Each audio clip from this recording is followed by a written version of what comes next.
Good evening friends, welcome to all on Narayan institute. Dear friends, जैसा कि आप लोग जानते हैं, हम लोग पढ़ रहे हैं प्रोज के चैप्टर नंबर 4, जो कि हमारा है द रेट ट्रैप यानी चूहेदानी। अब हमने पढ़ लिया था इसके पहले वाले पैराग्राफ तक, और आज के इस वीडियो में हम स्टार्ट करने वाले हैं इस पैराग्राफ से, ठीक है, जो कि हमारा दिया हुआ है। तो दोस्तों, अगर आप यूपी बोर्ड के स्टूडेंट हैं और यूपी बोर्ड एग्जाम 2023 की तैयारी कर रहे हैं, तो आप तुरंत चैनल को सब्सक्राइब कर लीजिए भैया, ताकि आप यहाँ से तैयारी करके इंग्लिश के सब्जेक्ट में 95+ मार्क्स आसानी से पा सकें। प्यारे दोस्तों, बहुत ही आसानी से हम लोग पढ़ेंगे, बहुत ही अच्छे तरीके से हिंदी एक्सप्लेनेशन के साथ, और मैं सारे वर्ड मीनिंग्स को बताता चलूँगा। जो आपके डिफ़िकल्ट वर्ड्स होंगे, इंपॉर्टेंट वर्ड्स मीनिंग होंगी, ठीक है। आप अपनी बुक ले लीजिए और पेंसिल ले लीजिए, उनको लिखते चलिए, ठीक है दोस्तों। और चैनल को सब्सक्राइब कर लीजिए अगर आप नए जुड़े हैं। आइए शुरुआत करते हैं आज की शानदार क्लास का। चलिए करते हैं शुरुआत। देखिए यहाँ पर, इट वॉज लेट इन दिसंबर, ठीक, यानी दिसंबर बीतने को था। डार्कनेस, जो अंधेरा था, was already descending over the forest. It was late in December, यानी दिसंबर बीतने को था, और darkness was already descending over the forest, और जो अंधेरा था वो पहले ही जंगल पर छा रहा था। आपने क्या देखा था? आपने अभी देखा कि एक व्यक्ति होता था, घुमक्कड़ व्यक्ति, जो चूहेदानियाँ बेचता था, ठीक है, और वो तारों से बनाता था, भीख मांग कर लाता था, उससे बनाता था, और वो छोटी मोटी चोरियाँ भी करता था। एक बार वही चूहेदानी बेचने निकला और आश्रय ढूंढने लगा, तो उसे रोड के किनारे पर एक झोपड़ी दिखी जिसमें एक किसान रहता था, ठीक है। तो उसने दरवाजे को खटखटाया, किसान बाहर आया और उसने आश्रय लेने के लिए यानी रात बिताने के लिए पूछा, तो किसान ने मना भी नहीं किया, और किसान भी खुश हो गया भाई, क्योंकि वो अकेला रहता था। तो उसे भी लगा कि वो वैसे तो रोज़ मैं अकेला रहता था, तो आज एक बंदा मिल गया है, आज इससे खूब ढेर सारी बातें करूँगा। तो उसे परमिशन दे दिया। अब जैसे ही उसे परमिशन दिया, तो वो बूढ़ा आदमी तो बहुत खुश हुआ। उसने तुरंत झट से एक उठाई, अपनी जो हांडी बोलते हैं, उसमें दलिया डाला और आग पर रखा। दलिया बनकर तैयार हुआ, उसने उसको डिनर कराया, और डिनर कराने के बाद दोनों ने ताश वगैरह खेले, कुछ बातें की। लेकिन उसने अपने बारे में बताया भी किसान कि मैं रामसो आयरन वर्क में किसान हुआ करता था, ठीक है, वहाँ पर काम करता था, और अब मैं बूढ़ा हो चुका हूँ। अब ये जो गाय है यही मेरा सहारा है, और अभी कल ही मैंने इसके दूध बेचकर 30 करोड़ पाए हैं, ठीक है। तो उसने वो पाउच भी दिखाया, और जब कल यानी अगले दिन वो दोनों अलग अलग रास्ते पर निकल लिए, उसके बाद में घूम कर फिर तुरंत वो आया, कौन? वो घुमक्कड़ व्यक्ति, और उसने क्या किया? शीशी को तोड़ा और पाउच में से 30 करोड़ निकाले, और ठीक वैसे ही उसे टांग दिया खूंटी पर, फिर चल दिया वहाँ से। अब जाते वक्त सोच रहा था कि यार, तो मैंने चोरी किया है, अब अगर मैं पब्लिक हाईवे पर जाऊँगा जहाँ पर ढेर सारे लोग आते जाते हैं, तो मैं पकड़ा जाऊँगा। तो इसीलिए उसने पब्लिक हाईवे पर न चल के जंगल वाला रास्ता अपनाया। अब जंगल वाला रास्ता अपनाया तो जंगल में फंस गया। अब फंस गया तो यही हम लोग देख रहे हैं कि दिसंबर का महीना था जब वो जंगल में फंसाया था। तो it was late in December, यानी दिसंबर का महीना बीतने को था। और आप लोग जानते हैं कि मान लीजिए आप दिसंबर के महीने में जंगल में हैं, और दिसंबर में क्या होता है, जो अंधेरा होता है जल्दी हो जाता है, ठीक, और तमाम सारी कोहरे आ जाते हैं, क्योंकि ठंडी का महीना होता है, तो पूरा का पूरा घेर लेते हैं, ठीक है, पास में ही दिखाई नहीं देता है। तो दिसंबर का महीना बीतने को था। Darkness was already descending over the forest, जो अंधेरा था वो पहले ही, ठीक, डिसेंडिंग यानी छा रहा था ओवर द फॉरेस्ट यानी जंगल पर। अब आगे बढ़ते हैं हम लोग। दिस इंक्रीज्ड, यानी इसने बढ़ा दिया, द डेंजर यानी खतरा, एंड और increased also high gloom and despair, ठीक, और उसकी उदासी और निराशा। ग्लूम मतलब उदासी, डिस्पेयर मतलब निराशा को भी बढ़ा दिया। फाइनली, अंततः, ही सॉ, उसने देखा, नो वे आउट, ठीक, और अंततः उसे कोई भी तरीका न मिला। एंड और ही सैंक डाउन, ठीक, वह नीचे गिर गया, ऑन द ग्राउंड यानी ज़मीन पर, टायर्ड यानी थक कर, ठीक है, thinking that his last moment had come, यह सोचते हुए कि उसका जो अंतिम समय है वो आ गया। तो दिसंबर बीतने को था, अंधेरा लगातार रूप से छाता जा रहा था जंगल पर, ठीक, और इसने उसकी खतरे को भी बढ़ा दिया, और साथ ही साथ उसके उदासी और निराशा को भी बढ़ा दिया, और अंततः, ठीक, उसे कोई भी रास्ता न सूझा, और वह ज़मीन पर लेट गया थक कर, ठीक है, थक कर गिर गया और यही सोचते हुए गिरा कि अब उसका अंतिम समय आ गया है। बट लेकिन just as laid his head, लेकिन जैसे ही उसने अपने सर टिकाए, कहाँ टिकाए? ग्राउंड पर यानी जमीन पर। ही हर्ड, उसने सुना अ साउंड, एक आवाज़, अ हार्ड रेगुलर थम्पिंग, एक लगातार रूप से ठक ठक करने की आवाज़। थम्पिंग मतलब ठक ठक करने की आवाज़। Clear? There was no doubt, यानी कोई संदेह ना था। डाउट मतलब संदेह। As to what that was, कि वह क्या था, यानी कोई भी संदेह ना था कि वह क्या था, यानी किसकी आवाज़ थी। ही रेज्ड हिमसेल्फ, वह उठा। Those are the hammer stroke, अब वो क्या थी? हैमर मतलब होता है हथौड़ा, स्ट्रोक मतलब होता है आघात या प्रहार। ठीक, तो वो हथौड़े की मारने की आवाज़ थी। फ्रॉम एन आयरन मिल, जो एक लौह मिल से, ठीक है, लौह उद्योग से आ रही थी। ही थॉट, उसने सोचा, there must be people nearby, कि वहाँ कोई लोग अवश्य होंगे। He summoned all his strength, उसने अपनी पूरी ताकत बटोरी, पूरी ताकत इकट्ठा की। गॉट अप, खड़ा हुआ। एंड स्टेकर्ड, स्टेकर्ड मतलब होता है लड़खड़ा के चलना, ठीक है। And staggered in the direction of the sound, और लड़खड़ाते हुए उस आवाज़ की दिशा में चल पड़ा। ठीक है मेरे प्यारे दोस्तों, हम लोग बढ़ते हैं आगे। आप लोग मीनिंग्स को लिखते रहिए और कमेंट करते रहिए कि आपको वीडियो कैसा लगा। बिना कमेंट करे मत जाइए। और आपसे मैं रिक्वेस्ट कर रहा हूँ कि प्लीज़ वीडियो में अंत तक बने रहें, तभी कुछ समझने वाले हैं, ठीक है।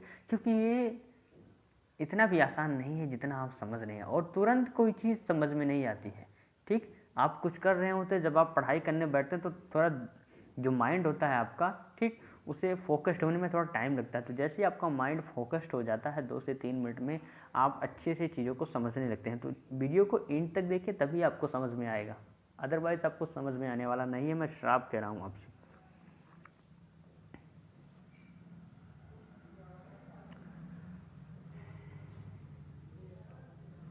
अब वो आवाज़ की दिशा में चल पड़ा। अब देखिए, द रामसो आयरन वर्क, ठीक है, जो रामसो लौह उद्योग था, व्हिच आर नाउ क्लोज, जो अब बंद हो चुका था, क्लोज डाउन यानी बंद हो चुका था, वर यानी था, ठीक। Not so long ago a large plant, जो थोड़ा समय पहले एक बहुत ही बड़ा प्लांट था, बहुत ही बड़ा उद्योग था, विथ स्मेल्टर, जिसमें क्या थे? प्रगालक लगे हुए थे, रोलिंग मिल, बेलनी मिल थी, एंड फोर्ज और ढलाई घर था।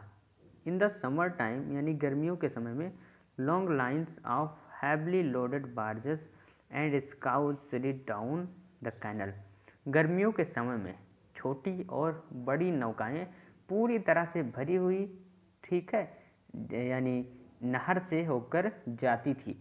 हुईच लेड, जो जाती थी, to a large inland lake, ठीक, जो अंदर के भाग में एक झील की तरफ जाती थी। एंड और इन द विंटर टाइम, और ठंडियों के समय में, the roads near the mill neighbour black from all the coal dust which sifted down from the big charcoal carts. बात को समझिएगा कि गर्मियों के समय में, ठीक, बड़ी बड़ी जहाज़ों पर जो होते थे सामान लादकर, वो अंदर की झील की तरफ जाती थी। लेकिन ठंडियों में क्या होता है? ठंडियों में पानी जम जाता था, बर्फ़ हो जाता था, जिसके कारण रोड का प्रयोग किया जाता था। एंड द विंटर टाइम, यानी ठंडियों के समय में, the roads near the mill, यानी अब बता रहा है राइटर कि जो ठंडियों के टाइम में जो था, उसके पास, यानी लौह उद्योग के पास जो सड़कें होती थी, वो काली हो जाती थी। अब काली क्यों हो जाती थी? फ्रॉम द कोल डस्ट, यानी जो कोयले का धूल होता है उससे।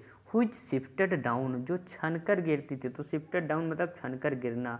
From the big charcoal carts, यानी बड़े बड़े चारकोल के कैरेट्स से छनकर गिरी हुई कोयले की धूल से वहाँ की सड़कें काली हो जाती थी।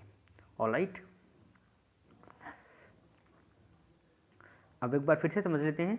The Ramsjo iron work which now are closed down, ठीक, जो रामसो आयरन वर्क था वो जो अब बंद हो चुका था, नॉट सो लॉन्ग अगो, यानी थोड़ा समय पहले। ए लार्ज प्लांट, एक बहुत ही बड़ा प्लांट होता था जिसमें प्रगालक लगे होते थे, ठीक है, रोलिंग मिल होती थी, ऑन फोर्ज यानी ढलाई घर होते थे। इन द समर टाइम, यानी गर्मियों के दिनों में, long lines of heavily loaded barges, यानी छोटी और बड़ी नौकाओं को पूरी तरह लाद कर एक कैनल यानी नहर के द्वारा ले जाया जाता था। Which led to a large inland lake, जो एक अंदर की झील की तरफ जाता था।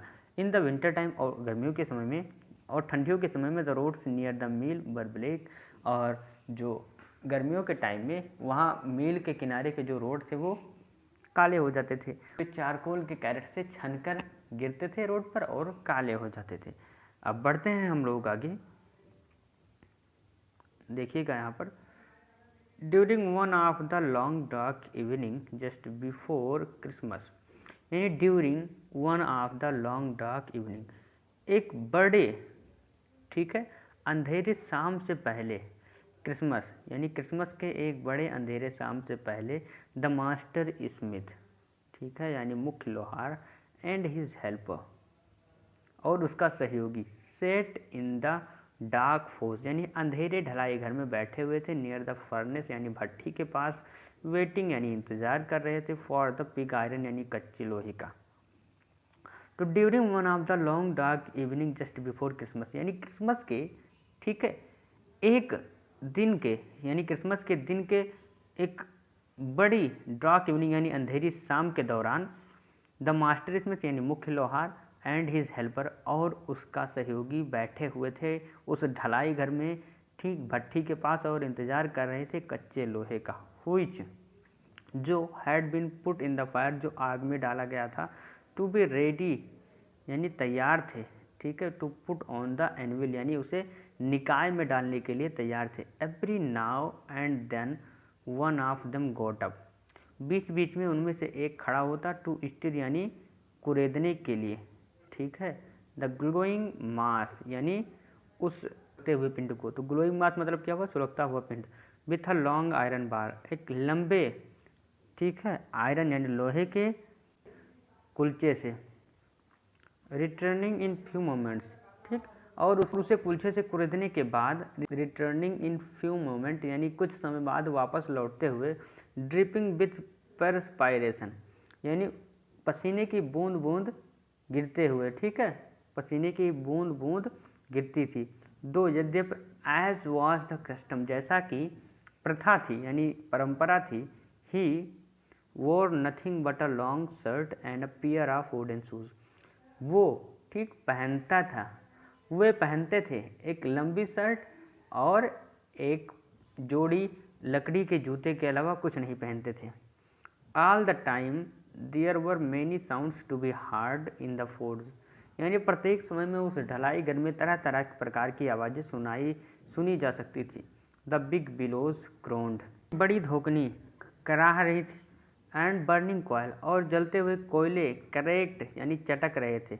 The fire shovelled charcoal into the maw of the furnace with a great deal of clatter, ठीक है, द फायर बॉय यानी आग की देखभाल करने वाला लड़का, सोलोड चारकोल यानी चारकोल को झोंक रहा था, इनटू द मॉ यानी मुंह में, ऑफ द फर्नेस यानी भट्टी के मुंह में झोंक रहा था, with a great deal of clatter, ठीक, एक लंबे लोहे के छड़ से।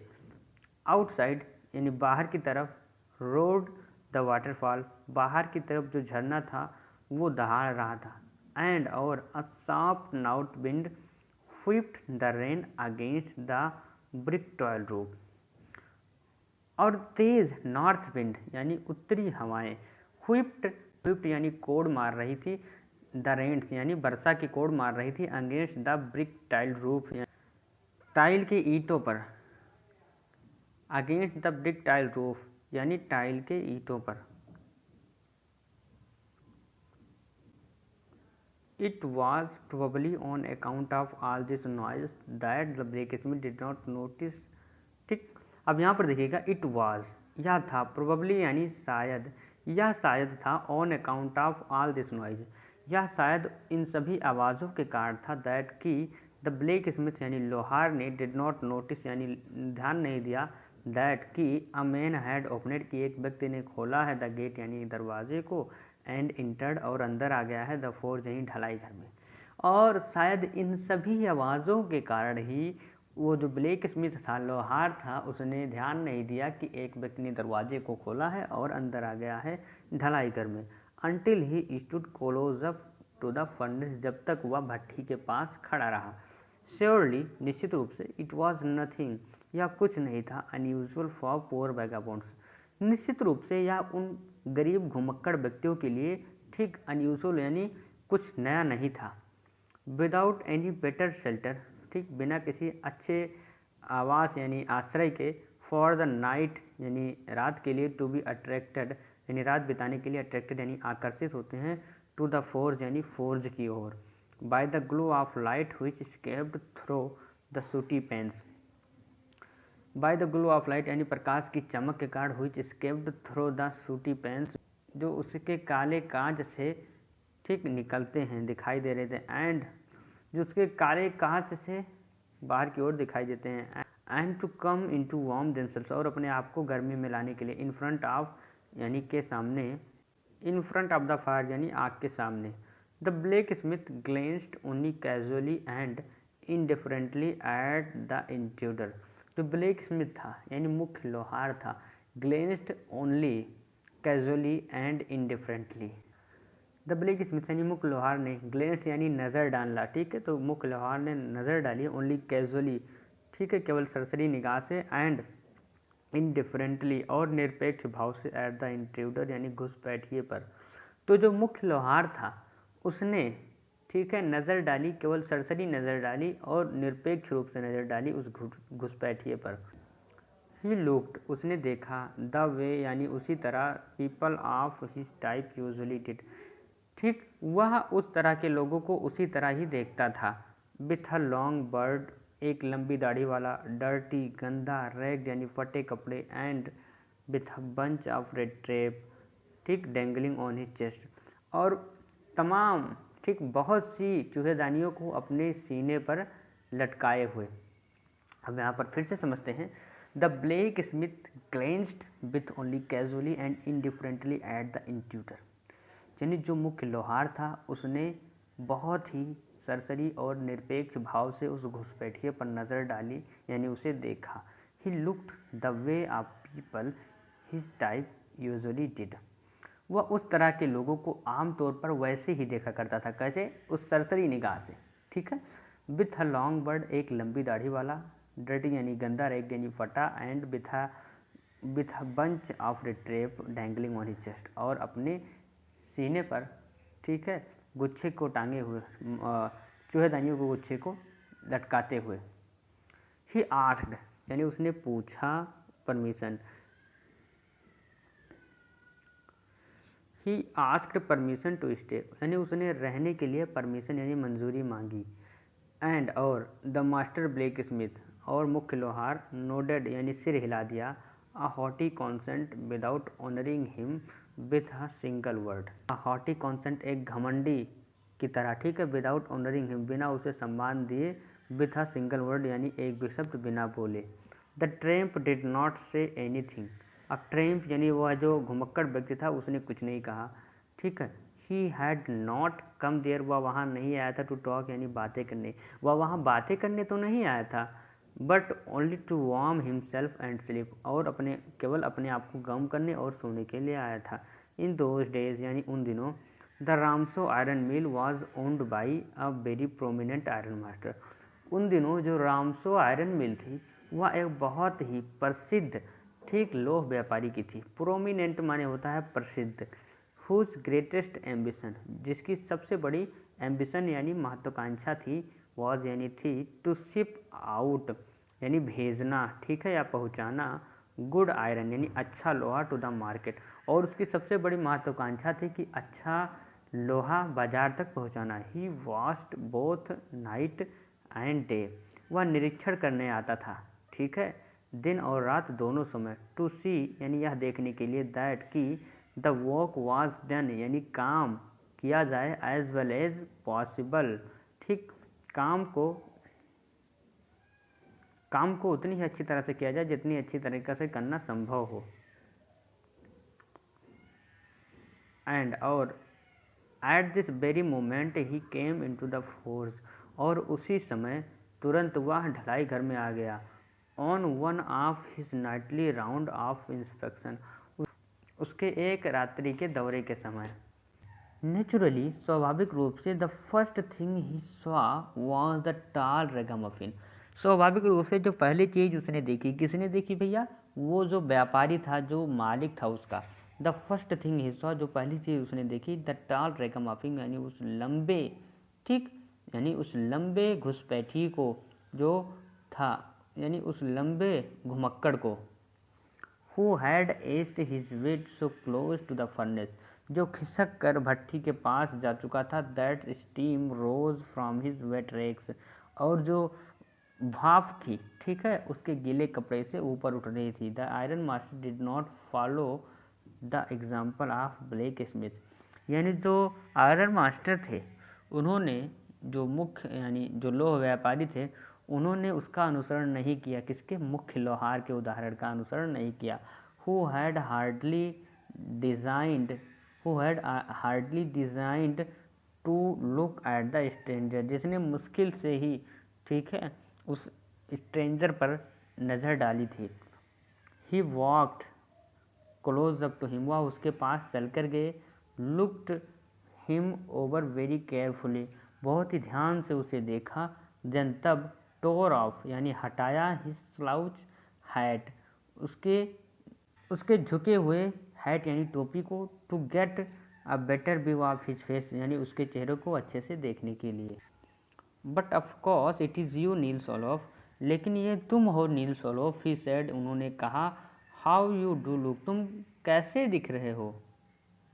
ओके माय डियर फ्रेंड्स, यानी वो जो आयरन मास्टर थे वो इतना ध्यान से उसे क्यों देख रहे थे, क्योंकि उन्हें लग रहा था कि वो उनका फ्रेंड नील्स ओलोफ है।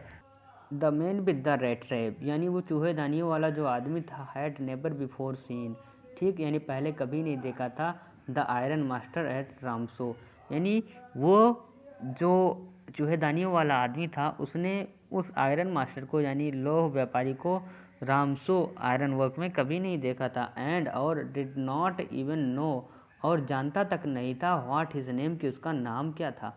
But it awkward to him, लेकिन ठीक उसने सोचा, दैट कि if the fine gentleman thought, कि यह जो जेंटलमैन है सोच रहा है कि he was an old acquaintance, कि वह उसका पुराना परिचित है। He might perhaps throw him a couple of kronor, तो ही माइट परहैप्स, वह शायद, थ्रो यानी फेंक दे, हिम यानी उसे, अ कपल ऑफ क्रोनोर यानी कुछ पैसे दे दे, कुछ क्रोनोर दे दे। देयरफॉर, इसीलिए, ही डिड नॉट वांट, वह नहीं चाहता था, to undeceive him all at once, इसीलिए वह तुरंत उन्हें उदास नहीं करना चाहता था। यस, हाँ, गॉड नोज, भगवान जानता है, things have gone down hill with me, कि मेरे साथ कितना बुरा हुआ है। ही सेड, यानी उसने कहा। एक बार फिर से समझ लेते हैं। The man with red trap had never before seen the iron master, यानी जो चूहे जानने वाला आदमी था उसने उस आयरन मास्टर को पहले कभी नहीं देखा था, ठीक है, लेकिन उसने सोचा कि ये जो बूढ़े आदमी व्यापारी हैं ये हमें अपना कोई पुराना परिचित समझ रहे हैं, तो हो सकता है कि ये हमें कुछ क्रोनोर फेंक कर दे दें, यानी कुछ पैसे वगैरह दे दें जब अपना परिचित समझ रहे हैं तो। इसीलिए उसने, ठीक है, तुरंत उन्हें उदास करना नहीं चाहा। अब आगे देखते हैं। उसने कहा भी कि हाँ, मैं जानता हूँ कि हाँ, भगवान जानता है कि मेरे साथ कितना बुरा हुआ है। You should not have resigned, यानी तुम्हें इस्तीफा नहीं देना चाहिए था, फ्रॉम द रेजिमेंट, यानी रेजिमेंट से। अब वो जो आयरन मास्टर थे उन्हें लगा कि हमारा दोस्त है, इसलिए उन्होंने कहा कि तुम्हें, ठीक है, उस रेजिमेंट से इस्तीफा नहीं देना चाहिए था। सेड द आयरन मास्टर, यानी लोह व्यापारी ने कहा। दैट वॉज द मिस्टेक, वह तुम्हारी गलती थी। वह only I had still been in the service at the time, ठीक, यदि मैं उस समय सर्विस में होता, सेवा में होता, it never would have happened, ठीक, तो यह ना होने देता। वेल, अच्छा ठीक है। Now of course you will be come, now of course you will come home with me, लेकिन अब आप मेरे घर चलोगे, ठीक है। To go along up to the manor house, यानी जमींदार के घर जाने के लिए। एंड बी रिसीव्ड, और प्राप्त करने पर, the honour like the old regimental comrade, यानी उसके स्वामी के द्वारा एक पुराने सैनिक साथी के रूप में। दैट कि हाउ वो यद्यप डिड नॉट प्लीज द ट्रेम्प, यानी उस घुमक्कड़ व्यक्ति को खुश नहीं कर रही थी। तो डियर फ्रेंड्स, इसी पैराग्राफ के साथ हम करते हैं आज की क्लास का समापन। ठीक है दोस्तों, और जो हमारे बचे हुए पैराग्राफ्स हैं वो आपके नेक्स्ट क्लासेस में कंटिन्यू किए जाएंगे। तो प्यारे दोस्तों, आपको बता दूं कि अब आपकी क्लासेस की टाइमिंग जो है वो चेंज कर दी गई है। अब आपकी classes per day evening 5 PM पर होंगी। ठीक है, 5 बजे होंगी आपकी क्लासेस। तो अब आज से आप लोग 5 बजे क्लास अटेंड करिए। ठीक है, और अगर 5 बजे आप कहीं कोचिंग वगैरह जाते हैं तो आपके वीडियोस जो हैं, ठीक है, लिंक आपके ग्रुप में, व्हाट्सएप ग्रुप में सेंड कर दी जाएगी। आप जब फ्री हो तब देख सकते हैं क्लास को। ठीक है, तो आज की क्लास यानी आज से आपकी क्लास 5 बजे शाम को होगी पर डे अब। ठीक है, तो पर डे शाम 5 बजे अब क्लास होगी। ठीक है, एनी डाउट? नो। तो उम्मीद करता हूँ कोई डाउट, कोई भी कन्फ्यूज़न नहीं बचा होगा। एक बार कमेंट कर दीजिए आपको क्लास कैसी लगी। दोस्तों, बचे हुए पैराग्राफ के साथ मिलते हैं कल की क्लास में। तब तक के लिए बने रहे हमारे साथ और बहुत अच्छे से अपनी तैयारी करते रहें। See you tomorrow. Good night to all of you friend.